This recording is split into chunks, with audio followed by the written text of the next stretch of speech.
Maraming Diyos na banal, kami po ay nagpupuri, salamat sa iyo sa iyong kabutihan. Salamat po, Panginoon, sapagkat Ikaw ang Diyos na buhay na umahawak ng aming mga buhay. Ikaw po, Panginoon, ang Diyos na buhay na nakakaalam at kumukontrol ng lahat ng mga bagay. Salamat po, Panginoon, sapagkat naririto naman kami, nakaawit sa iyo, Panginoon, nakapagpuri sa iyo, Panginoon, at sa umagang ito, ihanda mo po ang puso at isipan ng bawat isa upang tanggapin ang iyong mga salita, O Diyos.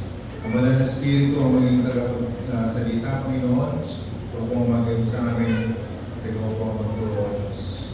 At maging daluyan lang ang magtutulungan ang iyong ito. Maraming salamat, O Diyos. Pinupuri ka namin, sasalamatan sa umagang ito at po namin nila sa pangalan ng Panginoon Jesus. Amen. Staying positive in this negative world.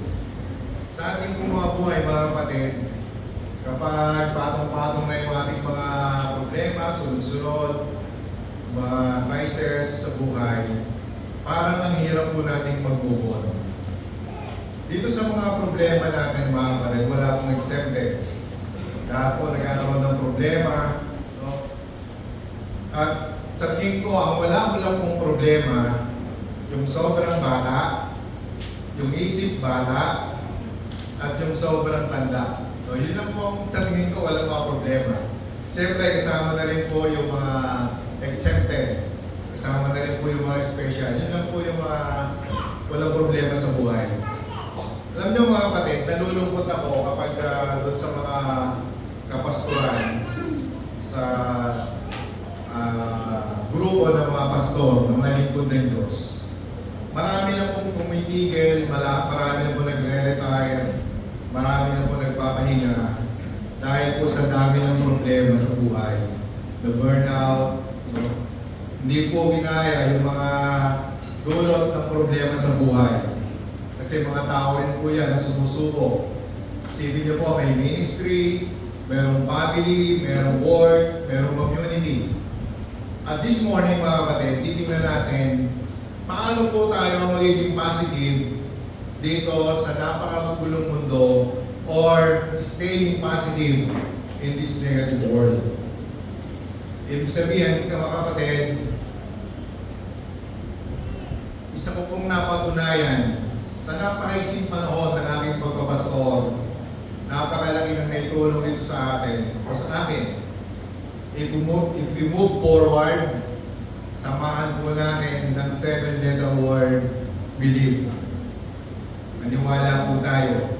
Ibig sabihin, mga kapatid, anuman meron ka ngayon, anuman yung tinatangkilik natin ngayon, makontento tayo. Sabi sa Philippians 4:13, una natin point, be positive in your convictions.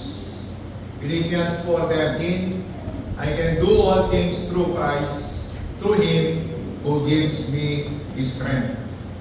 Napakarami po mga self-motivational speakers ang nagsasabi, name it and claim it. Napakarami pong promises without preaching the gospel. No, sabi nila, it's up to you. Sabi ng Apostol Pablo, I can do all things through Christ who strengthened me. Sounds very positive, mga kapatid. No, kaya ba natin talagang gawin lahat? Dahil kay Kristo na nagpapalakas sa atin. Totoo kaya itong verse na ito?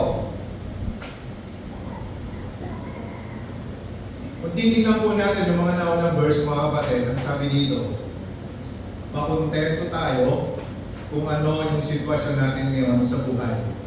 Ibig sabihin, sabi ko kanina, lahat ng meron tayo ngayon, ano man yung tinatangkilik, makontento tayo.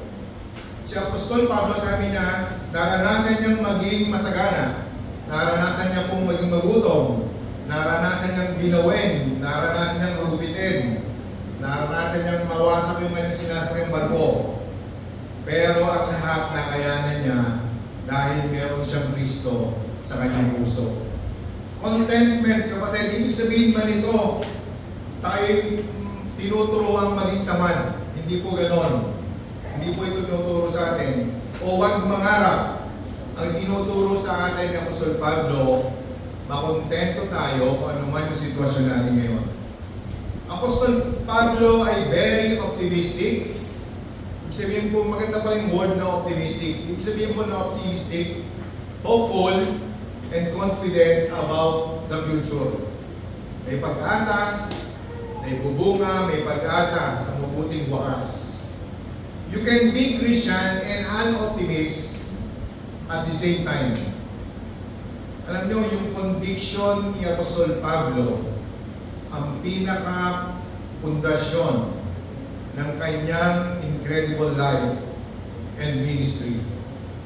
At ito po yung maganda, no?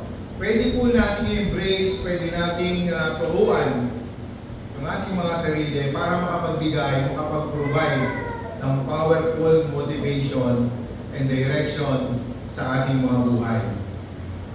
Pangalawa, be positive about God's love for you. Ito yung tanim natin sa puso natin, mga kapatid. Ang pinaka-basic conviction in life, pinaka-basic to kapatid, ay naguugat sa pagkaunawa sa nature ng Diyos. Kaya kapag nalaman mo yung nature ng Lord, ng Diyos, kapatid, nawala na yung mga tanong mo sa buhay eh. Pag napag-aralan natin yung character of God, yung essence of God, ang daming nasagot. Ang daming sagot, ang daming tanong na nasagot sa ating mga buhay. Tingnan po natin yung Romans 8:38-39. For I am convinced that neither death nor life, neither angels nor demons, neither the present nor future, nor any powers, neither height nor depth, nor anything else in all creation will be able to separate us from the love of God that is in Jesus Christ our Lord. Isipin niyo mabuti ito, mga kapatid, kung ano mayroong pag-asa tayo. Sabi niya, for I am convinced, I am persuaded, sa mga salin, sa Tagalog, sapagkat natitiyak ko, sigurado ako, sabi niya sa Pablo.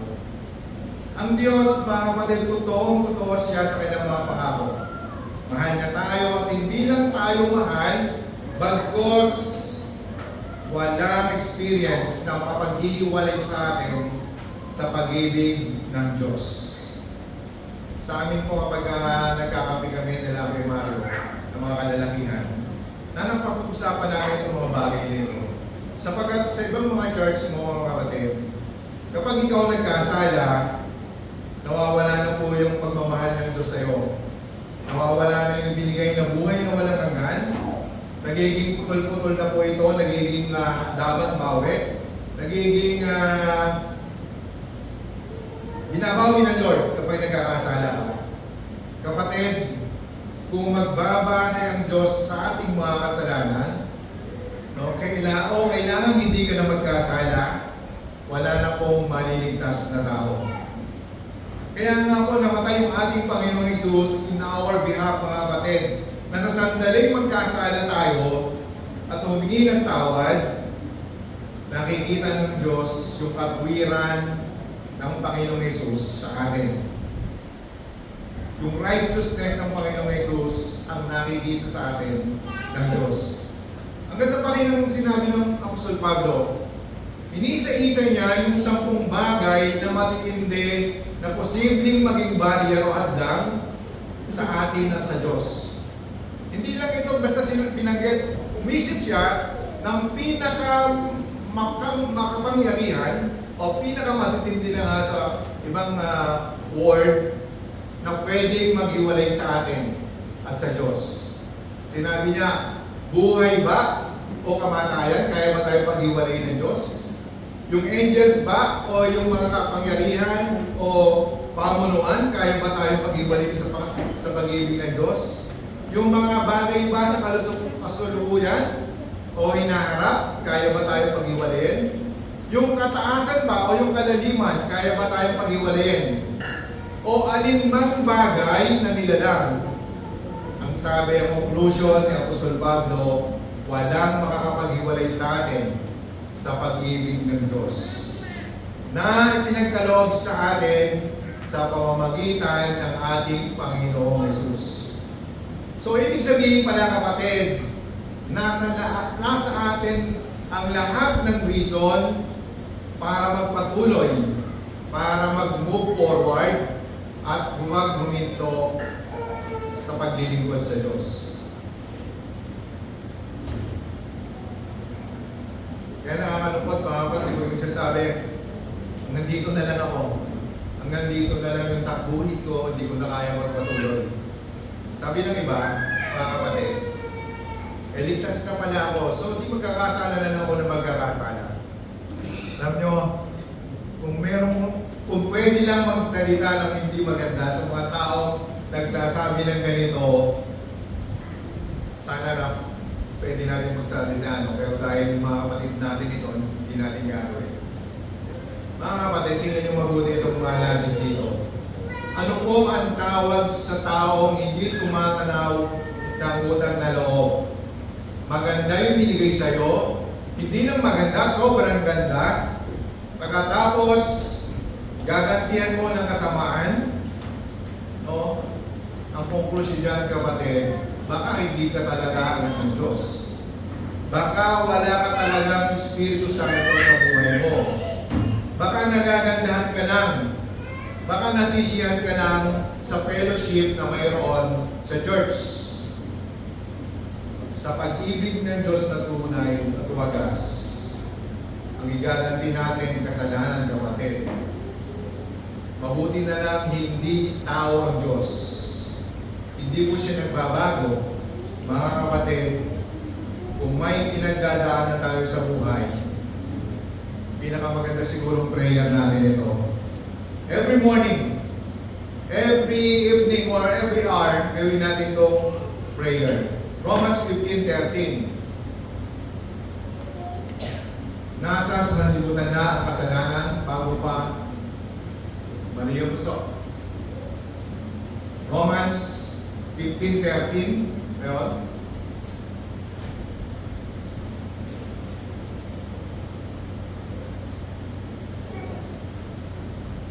Romans 15:13. Now may the God of hope fill you with all joy and peace in believing, so that you may overflow with hope by the power of the Holy Spirit. Ulitin po natin sabay-sabay mga kapatid, makisabay po kayo sa akin. Now may the God of hope fill you with all joy and peace in believing, so that you may overflow with hope by the power of the Holy Spirit. Mga kapatid, napakahalaga po, no, nagpe-pray. Napakahalaga po na pinagpe-pray natin ang bawat isa. At pwede natin pong gawing personal po yan. No, gawin po natin ako at akin. No? Isama po natin sa lahat ng ating mga panalangin. Lalo na yung mga kapatid natin na nahihirapan sa buhay, may mga problema, may mga pinagdadaanan. Sumunod po, be positive about God's plan for you. Be positive about God's plan for you. Ano yung makikita natin aral ni Apostol Pablo, mga kapatid? Alam niyo yung maganda kay Apostol Pablo sa kanyang mga turo? Lagi pong mayroong future.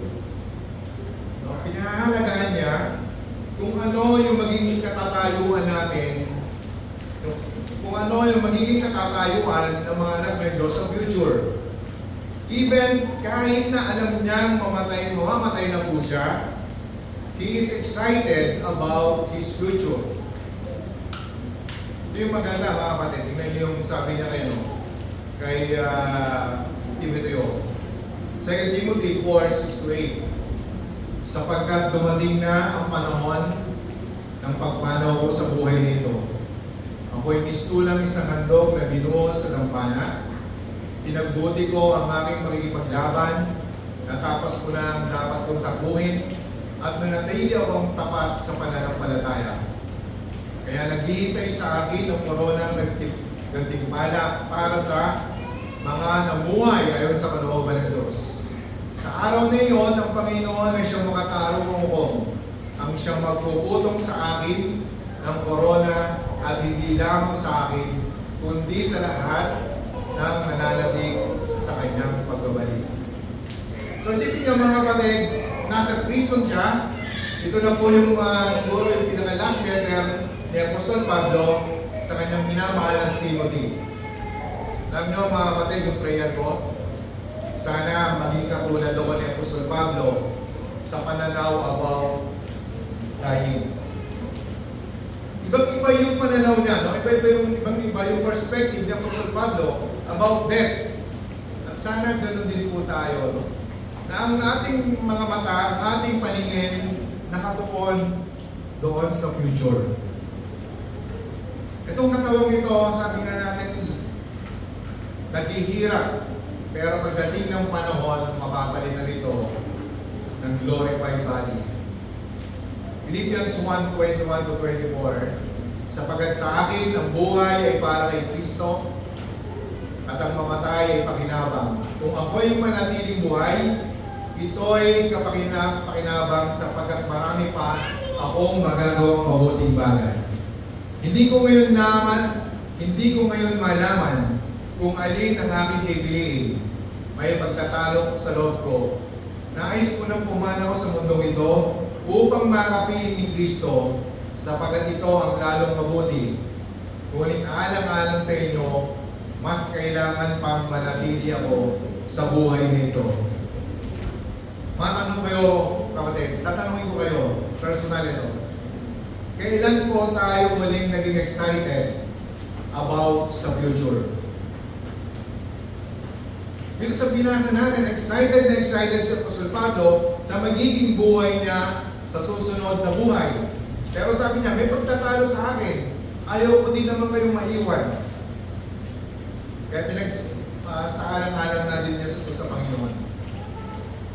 Nung bata tayo mga kapatid, lalo na pag may alam nung ihahanda sa atin, no? Nagbibilang tayo ng araw, ilang araw na lang kaya birthday ko na, no? O nagbibilang tayo kung ilang araw na lang Pasko na. Bata tayo yan, ha? Or sa mga ka-graduate, tinitingnan natin kung kailan yung graduation. O kung may party, tinitingnan natin kailan o ilang araw na lang magpaparty na. Tinitingnan natin kung kailan dadating yung baby. Excited tayo. Sa mga ikinakasal, di ba excited tayo pag gusto natin dumating na yung araw, parang gusto na hinahin na natin yung araw na yun para dumating na. Excited tayo sa pagdating ng bagong sasakyan, ng bagong bahay. Excited tayo sa bagong lilipatan. Mga kapatid, sana kung gaano tayo excited sa mga bagay nito, excited din tayo doon sa pupuntahan natin sa heaven, yung ating final destination. Bilang mga Kristyano, we are ready to die and willing to live. Pero sa kabilang banda, dapat lagi tayo excited at kung ano yung susunod na gagawin sa atin ng Panginoon. Kailan tayo naging excited, kapatid, sa mga bagay na gagawin sa atin ng Diyos? Sabi nga ng mga magagaling magsalita, kapag ikaw ay nagising, mayroon pang gagawin. Nagising sa umaga, mayroon pang gagawin sa iyo ang Diyos. Kaya dapat lagi tayo excited, Lord, ano ba yung papagawa mo sa akin ngayon? Sino yung matutulungan mo ngayon? Romans 5:2, for because of our faith, He has brought us into this place of highest privilege where we now stand, and we confidently and joyfully look forward to actually becoming all that God has had in mind for us to be. Parang ganito, kapatid, para maintindihan natin mabuti. Ang gobyerno natin, siguro naniniwala kayo, gumagawa ng paraan, umiisip ng paraan para mapadali, mapaayos ang buhay ng mga tao. Sana nga, no? Pero sa tingin ko naman, ginagawa naman ito ng gobyerno. Hindi ka ba excited, kapatid, na mas maraming planong mabubuti ang gagawin ng Diyos sa buhay mo? Hindi natin kaya maruin, kapatid, kung anong mabubuting plano yung naka-ready sa atin, yung nakahanay sa atin. Nag-iisa ka ngayon, kapatid, sa buhay, baka mayroong inihahanda si Lord para sa iyo. Nag-iisip ka ng business, baka mayroong inihahanda ng business sa iyo si Lord. Nabigo ka sa pag-ibig, kapatid, baka mayroong inihahanda ng second chance. Sabi nila, ang buhay daw parang umakyat ng napakataas na bundok, but hindi po elevator ang gagamitin ng Diyos para makapunta tayo sa heaven. Ang imagine nyo, kapatid, every step na gagawin natin papunta sa heaven, napakaganda ng music, no, sumasalubong sa atin. No, kaya always pray, kapatid, na ang Espiritu ng Diyos, the Holy Spirit, makasabay natin sa tugtog ang mga inihanda ng Diyos. Keep moving and move forward. Sumunod, mga kapatid, be positive in your conversations. Now, let's talk about talking. Dito maraming karamihan bumabaksak, no? Sa pagsasalita, marami tayong nasasaktan. If you're positive in your love, your core convictions will become more positive in your daily conversations. May nakita akong isang nakasulat sa libro, nakalagay, get your mind right. Ganda siguro motto rin ito, no? Get your mind right. And sa tingin ko, bawat ginagawa natin, araw-araw pag-iisip pa lang natin, set natin yung isip natin, get your mind right. Kapag tama yung iniisip natin, kasunod yan, mga kapatid, tama ang ating gagawin, tama ang ating iisipin. Ruth, chapter 2, verse 4. Tingnan yung sabi niya, no? Dito sinabi sa Bible, just then Boaz arrived from Bethlehem and greeted the harvesters. The Lord be with you. The Lord bless you. Ayan. Di ba napakaganda dito kung ito yung madidinig mo sa araw-araw, mga kasalubong mo, the Lord be with you. Tapos sasagutin naman, the Lord bless you. Mga kapatid, turuan natin, isip natin, na laging positive.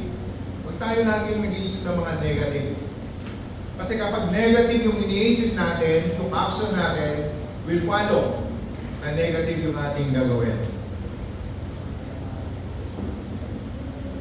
Sumunod, mga kapatid, speak positively to yourself. Sometimes, mga kapatid, kailangan merong someone na mag-encourage sa atin to start the day. Pero kung wala talaga, kung nag-iisa tayo, pagkatapos talagang wala tayong mahanap na mag-encourage sa atin, pwede mong sabihin ito sa iyong sarili. Psalm 118:24, the Lord has done it this very day. Let us rejoice today and be glad. The Lord has done it this very day. Let us rejoice today and be glad. Ini-encourage ko, mga kapatid, yung bawat isa, pag-gising sa umaga, ito yung sabihin natin, the Lord has done it this very day. Let us rejoice today and be glad. Subukan nyo ito, mga kapatid, na laging ilagay sa isip natin, this is the day that the Lord hath made. Sabihin nyo to sa sarili nyo every morning, please lang, kapatid. Makikita nyo po, mga kapatid, napakalaki ng difference. Makikita nyo na walang giyera sa umaga. O mababawasan ang giyera sa umaga. Yung mga Armalite na mga sermon, mababawasan. Yung mga negative thinking, mababawasan. I-try nyo lang mga kapatid sa umaga ito. Malaking malaki magiging diferensya nito. Maliban sa prayer, kailangan natin kausapin ang ating mga sarili at ikondisyon ang ating mga sarili. Sabihin nyo sa sarili nyo, every morning, ahabaan ko yung pasensya ko. Every morning, hindi ako magagalit muna. Pag maaga-maaga pa, medyo mga bandang alas 8 na magagalit. Hindi ako magsiselos. Hindi ako magiging negative. Lagi kong iisipin na mahal ako ng asawa ko. Mahal ko yung mga anak ko. Lagi kong iisipin, mahal ko yung mga anak ko. Mahal ko yung trabaho ko, kaya gumigising ako ng maaga. Hindi yung nagre-reklamo ako. Mahal ko yung mga relatives ko. Maraming pagkakataon na kapatid sa Bible, yung mga heroes of faith, tinuturuan nila, kinukondisyon nila yung kanilang mga sarili. Tignan niyo po yung sa Lamentations 3:21-22. Yet this I call to mind, and therefore I have hope. Because, mali, bunso. Lamentations 3:21-23.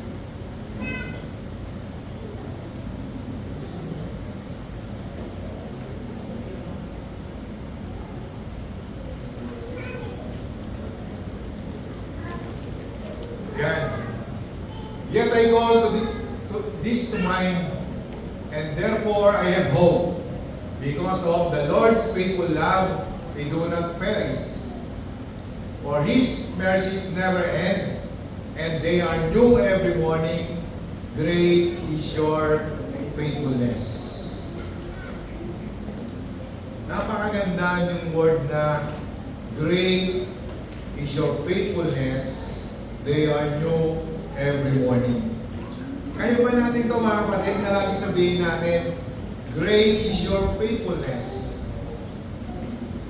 Minsan kapag maganda yung talagang tumatatak sa isip natin, yung kantahan natin, di ba? Kapag binulay-bulay mo, dala-dala natin sa bahay, ano? Hanggang kinamagahan, hanggang buong linggo, naawit natin, na napakabuti ng Panginoon. Pag lagi yun na pabanggit mo, dala-dala mo no? Kahit sa mga magpunta, dala-dala natin. No? Ganito yung gagawin natin mga kapatid. Kung makikinig tayo, tandaan nyo ito mga kapatid. Kung makikinig tayo sa mga negative thoughts na pumapasok sa isip natin, pumapasok po tayo sa patibong ng kaaway. No? Sasabihin mo sa sarili mo, bakit napakatanga ko? Ano yung mali sa akin? Bakit ako pinagpalit? Yung mga word na ganyan ulit-ulit lang naman yan mga kapatid. Isipin nyo, bakit nangyayari itong mga bagay na ito sa akin? No? Hindi ko maramdaman ang Diyos sa mga panahong ito. Alam niyo, pag yan yung mga pumasok sa isip natin, stop that. No? Yung mga paulit-ulit na yan. Yung mga paulit-ulit na pag-iisip, palitan nyo ng ganito mga kapatid. Alam ko kung sino yung sinasampalatayanan ko, at ako'y nakasisiguro na ang Diyos ang kakalinga at mag-iingat sa akin sa araw-araw at sa lahat ng ipinagkatiwala ko sa Kanya. Lagi kong aalalahanin ang Kanyang buhay, ang Kanyang kabutihan sa buhay namin. Di ba napakaganda kung yun ang ipapalit natin, yung aalalahanin natin, yung faithfulness ng Panginoon, magiging positive tayo sa buhay. Sumunod mga kapatid, speak positively to others. Alam niyo mga kapatid, merong sikreto si Apostol Pablo. Pero hindi na nga ito yung sikreto dahil sinabi na nga sa atin no? Tingnan niyo yung example na sinabi ng Apostol Pablo. Habang sila nasa bago, alam niyo naman siguro yung kwento. Dumating yung napalakas na bagyo, Takot na takot yung mga nandoon lahat, yung mga crew, pati yung kapitan, pati yung mga kasama niya, lahat. Kasi baka mawasak yung barko, lumubog. At silang lahat po doon ay 276 na mga kaluluwa yung nandoon. Sabi sa Bible, Acts 27:25. So keep your courage. Ito yung sabi ni Apostol Pablo. So keep up your courage, men, for I have faith in God that it will happen just as He told me. Pagkasabi niya, lalo lumakas yung bagyo, no? Pinakamalakas na bagyo, pinakamapinsala na bagyo kung naranasan nila, no? 2 weeks silang naglalayag, binabayo, dinuduyan-duyan, hanggang sa mawala na sila ng pag-asa. Wala na pong pag-asa ang bawat isa. Hindi na kumakain, hindi na makapagpahinga, hindi na rin po makatulog. Alam niyo maganda yung sinabi ni Apostol Pablo. Acts 27:33-36. Nang mag-uumaga na, silang lahat ay hinimok ni Pablo upang kumain. 14 na araw, ngayon kayo ay hindi kumakain dahil sa pagkabalisa at paghihintay. Kumain na kayo.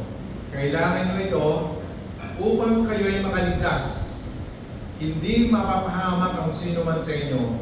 At pagkasabi nito, kumuha siya ng tinapay at sa harapan ng lahat ay nagpasalamat sa Diyos. Pinagpira-piraso ang tinapay at kumain. Lumakas ang loob ng lahat at sila'y kumain din. Ano yun po, mga kapatid? Paano natin makakalmahin yung mga taong nag-i-struggle sa buhay? Siguro hindi po iba sa atin to. Minsan may mga lumalapit sa atin na nag-struggle sa buhay, may mga problema. So, paano natin i-comfort ito mga ito? Una, mga kapatid, mag-isip tayo ng tamang sasabihin, sa tamang paraan, at sa tamang oras. Alam ni Apostol Pablo ang right timing para i-share yung gospel. Kaya sabi niya, keep up your courage. I have faith in God. Malalampasan natin ito. Ingatan niyo yung mga sarili. Believe God and His Word. Kaya po mga kapatid, hindi lagi sa lahat ng panahon tatakutin natin yung mga tao na sasabihin natin sa impyerno ka pupunta. Dahil sumasamba ka sa Diyos-Diyosan, sa impyerno ka. No? Dahil ikaw isang makasalanan, sa impyerno ka. Makiginom ka, sa impyerno ka. Palaway ka, sa impyerno ka. Babaero ka, sa impyerno ka. Magnanakaw ka, no? Dahil hindi ka nagtatahit, sa impyerno ka. Speak positively to others, kapatid. Para makita nila, maramdaman na meron tayong malasakit sa kanila at lalong-lalo na ang Diyos na sinasamba natin. Paano lalapit sa atin ng mga tao na naghahanap sa Diyos kung ang maririnig sa atin puro pananakot, tatakutin para sumimba? Number 1, kapatid, sabi sa Bible, kapag may nagugutom, pakainin. Kapag may nangangailangan, tulungan. Kung kailangan ng panalangin, ipanalangin. Sumunod, kapatid, be positive in your crisis. Isang kilalang author ng libro na diagnose siya ng malubhang mga karamdaman. Sabi niya, habang nagsusulat ako ng journal, habang nagsusulat ako ng mga diary ko, pumapasok lalo sa akin yung mga negative thoughts. At kapag iniisip ko yung mga sakit ko, lalo lamang akong nagiging worse. Naawa ako sa sarili ko, no? Parang ako'y inutil, parang wala na akong magagawa sa buhay. Kaya sabi niya, meron akong natutunan sa aming Bible studies. May dalawa tayong choice sa buhay. Sabi ni Hari Solomon, Proverbs 17:22, a cheerful heart is good medicine, but a crushed spirit dries up the bones. So dalawa po yung pipilian natin. A cheerful heart is good medicine, but a crushed spirit dries up the bones. Ano pipiliin nyo mga kapatid? Sabi niya, pinili ko yung una. No? I decided to go this first suggestion. First, inaccept ko na mayroon akong mga disability. At pinili kong magpatuloy sa buhay. Para mag-work ito, kailangan alisin ko yung mga negative thinking. Decision to think positive led to positive actions. It's all about positive thinking, mga kapatid. Kilala niyo siguro si Nick. Kilala niyo si Nick? Yung walang kamay tsaka ano napaka-apelido nun. Alam mo, kapitbahay namin eh. Si Nick. Sikat po siyang preacher din, ano? O, kita nyo, nakakatid. Kung magiging negative siya, wala na mangyayari sa buhay niya. Pero, tinignan niya yung sakit niya sa positive way. No? Walang paa, walang kamay, pero nakakakiti siya at nagagawa niya lahat ng nagagawa ng normal na tao. Kapatid, kung mayroon tayong pagkukulang, mayroon tayong kakulangan, mayroon tayong disability, huwag magmukmok sa tabi, huwag magtampo sa Diyos. Alam ng Diyos yung kalagayan mo. Ang gusto lang ng Diyos, i-discover mo saan ka magaling, saan ka magagamit. Tingnan niyo yung sabi niya Apostol Pablo. Sa panahon ng conflict and crisis, Romans 8:35-37, who shall separate us from the love of Christ? Shall trouble, or hardship, or persecution, or famine, or nakedness, or danger, or sword? As it is written, for your sake we face death all day long. We are considered as sheep to be slaughtered. No, in all these things, we are more than conquerors through Him who loved us. Napakaganda nito, no? Yung pinalagay doon sa ni Nana Chole ngayon. We are more than conquerors. Tinawag tayong more than conquerors. Ibig sabihin po ng more than conquerors, tayo ay victorious. Yung word na more than conquerors ay overcomer. Ibig sabihin po nito, ito po ay super term. Means super overcomer. Mga kapatid, meron po talagang mga pagkakataon na hindi natin makokontrol yung mga nangyayari sa buhay natin. Pero makakapili tayo ng response kung anong gusto natin maging response sa buhay. Ano yung magiging response natin sa mga bagay na hindi natin kayang kontrolin? Mas maganda, kapatid, ipagpasa Diyos natin. Maging positive tayo sa buhay. Be positive in your countenance. Ito, matatapos na tayo, mga kapatid. Be positive in your countenance. Psalms 42:11. My soul, are you downcast? Why so disturbed within me? Put your hope in God, for I will yet praise Him, my Savior and my God. Sabi nga po, your mood is always reflected in your countenance. Sabi nga, mga kapatid, napakaganda i-practice natin ito. No? Napakahalaga po nito. Yung makikita sa'yo, sa iyong mga mukha, yung liwanag, yung kabutihan ng Panginoong Diyos. Napakahalaga ng laging nakangiti, yung masaya, yung aura, maganda yung pananaw sa buhay. Alam niyo mga kapatid, yung laging nakasimangot, yun yung laging may sakit. No? Kapag lagi kang seryoso, hindi ka humingiti, no? Lagi ka nakasimangot, nakataas yung loob mo, yung mga kilay mo, hindi bantay, doon daw nakakakuha ng mga sakit.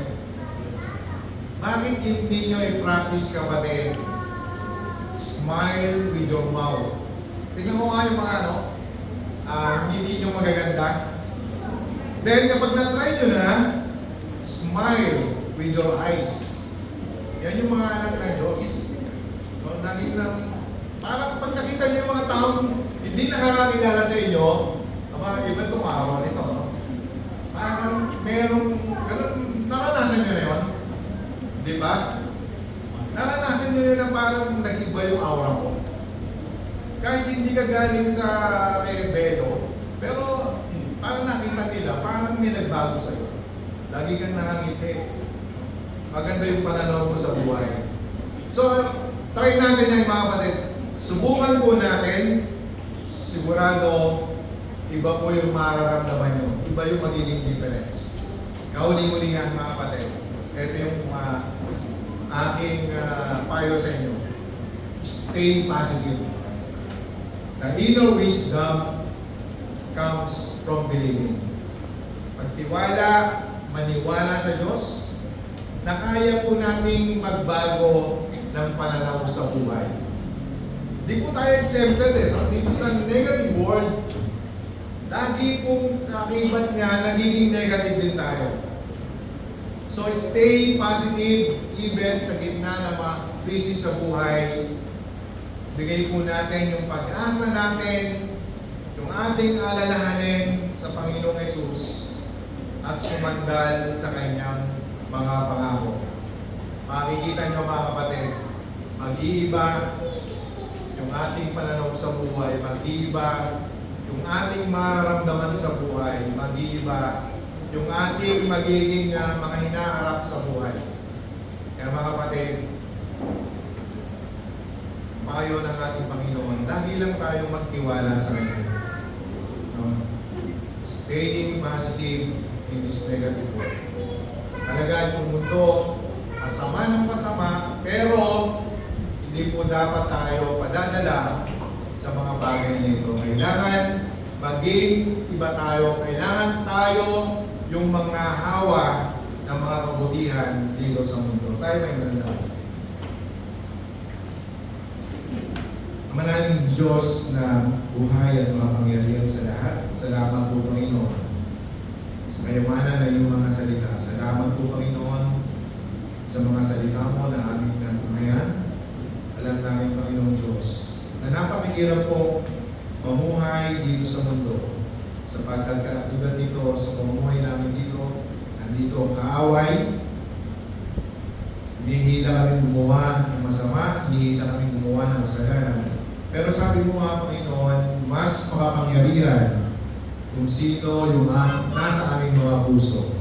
Nasa amin ang banal na Espiritu, nasa amin ang Diyos, nasa amin ang Panginoong Yesus. Kaya walang makakatalo sa amin, Panginoon. Ano man ang gawin ng kaaway, kami po ay more than conqueror. Salamat po Panginoon sa lahat ng mga anak mo na nandito. Salamat po Panginoon magpala at mag-bless sa bawat isa. Gayon din sa mga nanonood sa FB Live, Panginoon. Ikaw po ang mag-ingat sa kanila at magpala, Panginoon Diyos.